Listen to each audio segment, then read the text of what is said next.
I turned down directing a feature film. Here's why.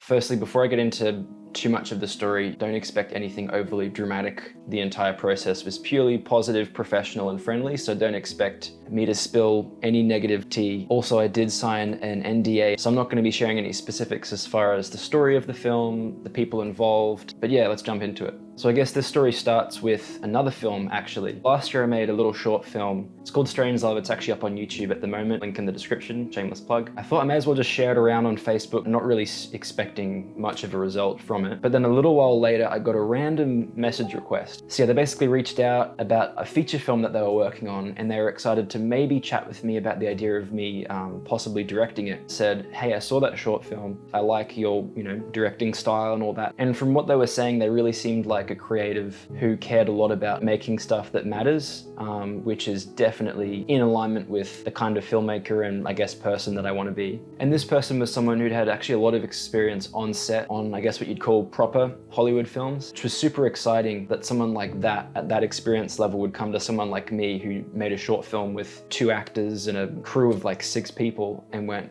you know what, you might actually be interesting to work with. So that was a massive surprise. And they mentioned the budget they were looking to have to fund the film, which was, let's just say, significantly higher than anything else I'd worked on at that point. So the film scope-wise was going to be a proper commercial film, ideally. So we lined up a video call. I was excited and nervous, and I closed the door and even wrote a little note, for the people in my house just to say like, hey, on a Zoom call, please do not knock, because I just didn't want any disruption. This was an important call. What was cool and maybe slightly surprising is how much I think we actually clicked. They were looking for a director who had a really good handle and priority on characters, theme, story, emotion, all that nice gooey stuff, which is really the stuff I actually like to do the most. They mentioned a few actors that they'd ideally like to have on board, well-known actors. They mentioned a cinematographer who'd been working in the industry for decades. Maybe this was an opportunity to have my big break or to break into the industry or, whatever that means. And so the next step was that they sent me through a pitch document, which is essentially a bunch of images and outlines of the story. And then they sent through about 2/3 of the script that was a work in progress. My direct brain was excited, coming up with ideas of an opening sequence and some of the ways I could maybe stage the actors and move the camera, prioritize the performances. Before I even fully knew if I wanted to do the project, I started going into director mode essentially. But then I think I took a bit of a step back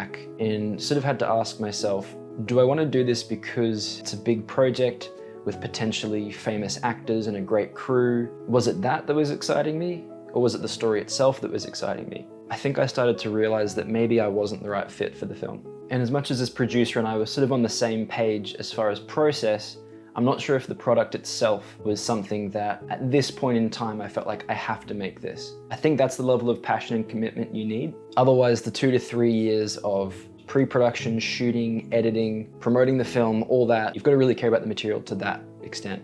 And so after a few messages back and forth, I think this producer got the sense that maybe I wasn't the best fit. I think the 2 of us mutually sensed that this project needed a director to really give everything of themselves to it. Maybe the story and maybe me just weren't going to align. So what can I and what can you, I guess, learn from this? Well, here are 3 takeaways that are hopefully helpful for both of us.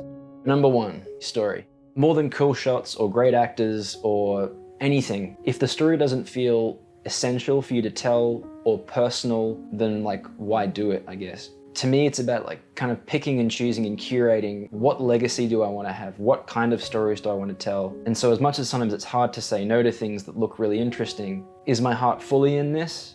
And if not, then it's actually not particularly considerate of the audience that's going to watch this thing that you don't really fully care about. Number 2, scope doesn't matter. As much as working on a big project, you might think you're going to impress your friends or your family or whoever. It doesn't matter. You can make a film for $0 that you've put your entire heart into, that your team has put their entire selves into, and that's going to impact people. We see this with, these massive franchises where the CGI budget and the talent and the visual look is top notch, but the writing and the storytelling and the direction is lacking. Some of the best films out there at the moment are the small ones. The ones made by people who didn't do it for a paycheck, didn't do it to cover their rent for multiple years, but did it because they felt like it had to be told now. And lastly, number 3, be friendly and be professional regardless of the outcome. Just being as professional as you can, I think, means that you'll never leave a project with an overly sour taste in your mouth. Even if creatively you're not on the same page or you just have to part ways or whatever, the people that you're impacting positively, not just the work that you're creating, I think that really matters.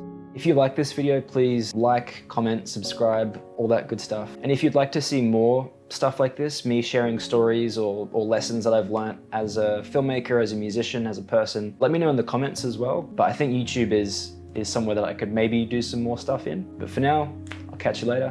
Bye.